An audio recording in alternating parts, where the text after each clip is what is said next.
The cameras were rolling, the audience was cheering, and then 8-year-old Zoe Martinez stood at the Family Feud podium with the bewildered expression of someone who had learned to navigate conversations about a childhood they couldn't remember, their small hands fidgeting as family members around them shared stories and memories that felt like tales about a stranger who happened to share their name. When Steve Harvey asked about the most confusing thing about your life, Zoe's response, delivered with the honest puzzlement of someone trying to build an identity from fragments of other people's memories, would reveal what it means to exist without access to your own early experiences, while everyone around you insists on sharing recollections of a person you can't recall being.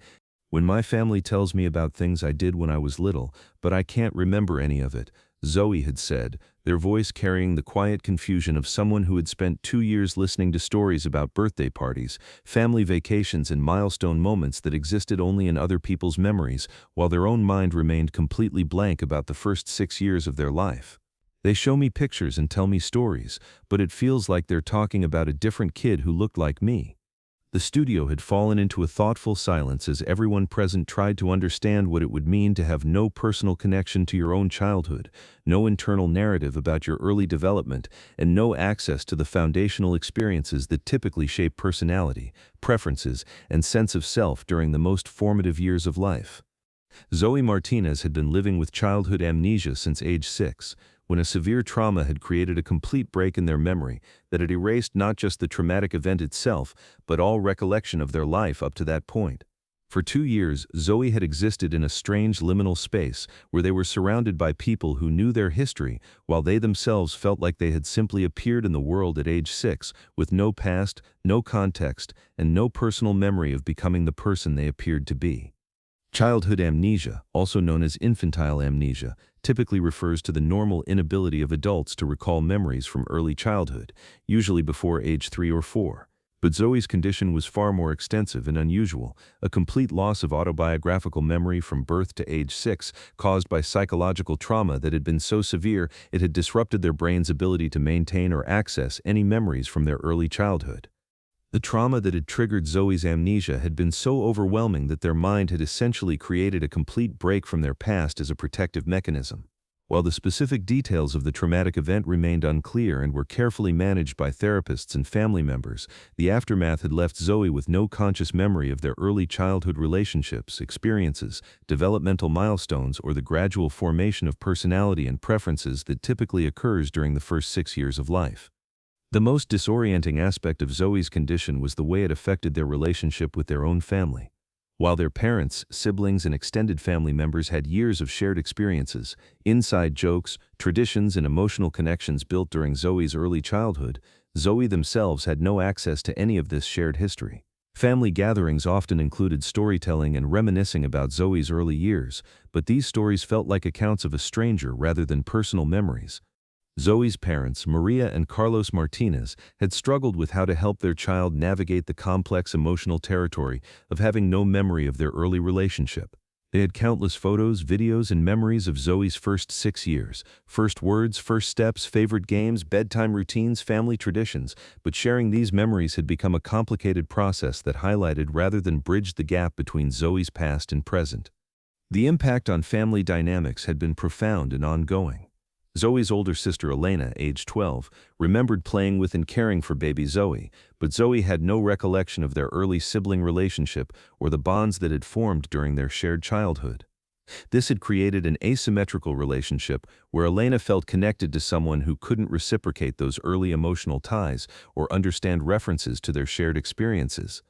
The practical challenges of Zoe's memory loss had extended beyond family relationships to affect their understanding of their own preferences, personality traits, and developmental history.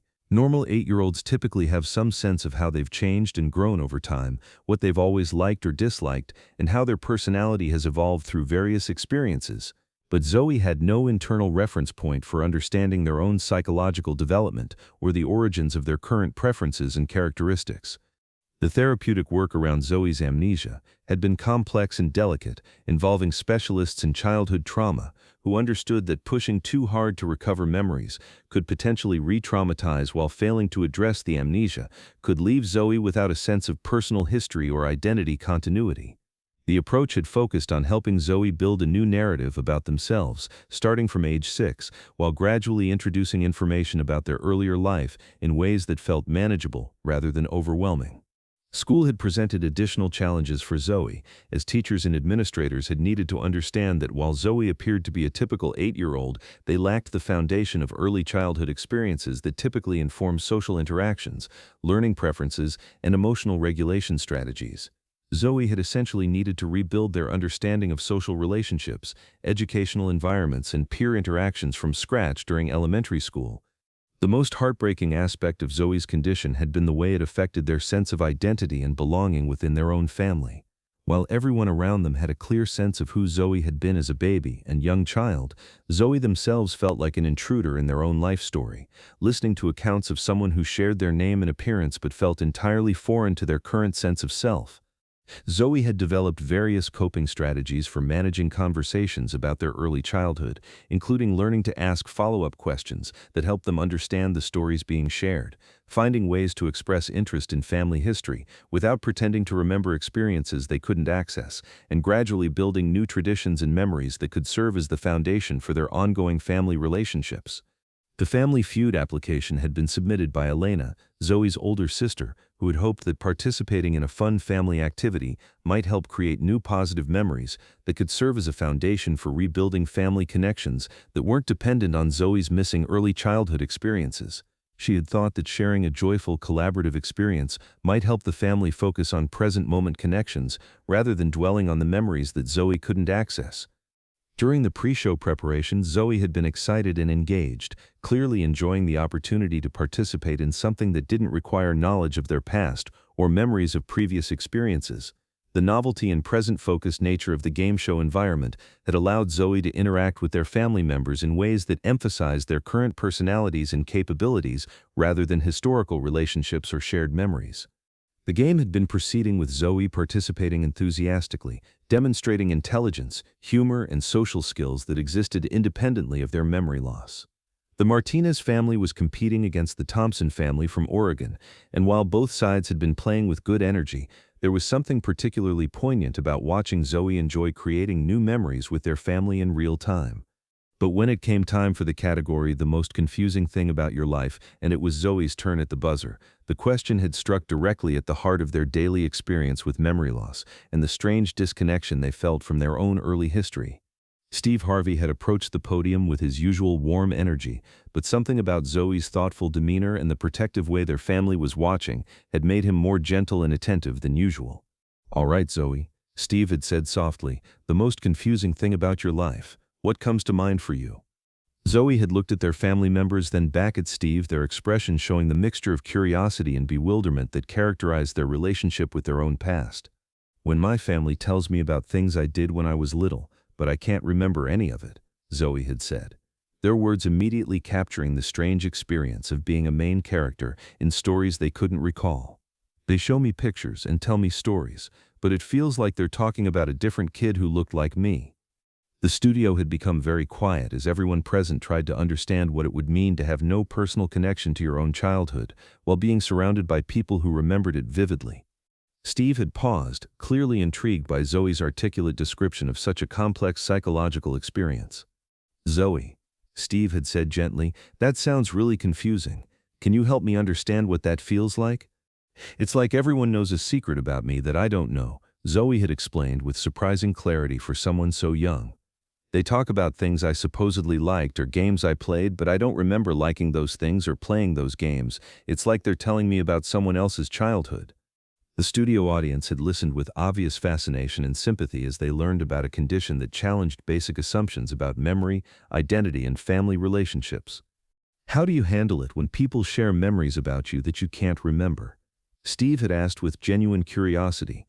"I try to listen and be interested, but sometimes it makes me sad because I feel left out of my own life," Zoe had replied with heartbreaking honesty. Steve had looked at Maria and Carlos Martinez, who were clearly emotional as they listened to their child describe the impact of their memory loss on their family relationships. "Mr. and Mrs. Martinez," Steve had said, "how has this affected your family?" "It's been heartbreaking," Maria had said through tears.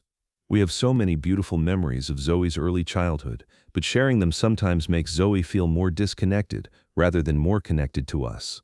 Carlos had nodded, his voice filled with love and concern. We're learning that we need to focus on making new memories rather than trying to recreate old ones, Carlos had said. Zoe is still our child, whether they remember their early years or not. Steve had looked at Zoe with obvious respect and understanding. Zoe, Steve had said, what you're dealing with is really challenging, but I want you to know something important. Your story doesn't start with what you can remember from when you were little. Your story starts right now, with who you are today and the memories you're making going forward. Steve had begun removing his suit jacket, understanding that this moment required recognition of Zoe's courage in navigating such a complex psychological challenge and validation of their current identity rather than their missing past. Zoe, Steve had said, placing the jacket around their small shoulders. This jacket represents something very important today. It represents the understanding that you don't need to remember your past to have value in the present. Who you are right now is what matters, not who you might have been before. Zoe had pulled the jacket closer, clearly moved by Steve's words and the recognition that their current self was valuable regardless of their missing memories. Steve had turned to address the studio audience and Zoe's family. What Zoe is teaching us is that identity doesn't depend on memory, Steve had said. Sometimes life gives us a fresh start, and we get to decide who we want to be based on who we are right now, not who we were before. The game had resumed with increased understanding and appreciation for the present moment, as everyone recognized that they were helping create new memories that could serve as the foundation for Zoe's ongoing sense of self and family belonging. When Steve had asked the final question about things that matter most, Zoe had answered, making new memories with people who love you, even if you can't remember the old ones. The episode aired 3 months later and became an important educational tool for understanding childhood trauma and memory loss. Child psychology organizations used Zoe's story to help families understand how to support children dealing with amnesia and to show that identity and family bonds can be rebuilt even when early memories are inaccessible. Zoe's family had kept Steve's jacket as a symbol of the moment, when their child's current identity was celebrated rather than their missing past being mourned. More importantly, the experience had helped the family shift their focus toward creating new traditions and memories that could serve as the foundation for Zoe's ongoing development in family relationships. The jacket represented Zoe's understanding that they were valuable and lovable exactly as they were in the present moment, that memory wasn't required for identity or family belonging, and that sometimes life offers the opportunity to build a sense of self from scratch rather than being constrained by past experiences. Because that's what resilience looks like when it builds identity from the present rather than the past. That's what courage sounds like when it embraces a fresh start despite the confusion of missing memories. And that's what happens when an 8-year-old child teaches everyone around them that who you are today matters more than who you might have been before, and that love and family connections can be created anew even when historical foundations are missing. Zoe Martinez had no memory of their first 6 years of life, but on that day at Family Feud, they showed that identity could be built from the present moment forward, that family bonds could be strengthened through new shared experiences, and that sometimes the most important stories are the ones we're still writing, rather than the ones we can't remember reading.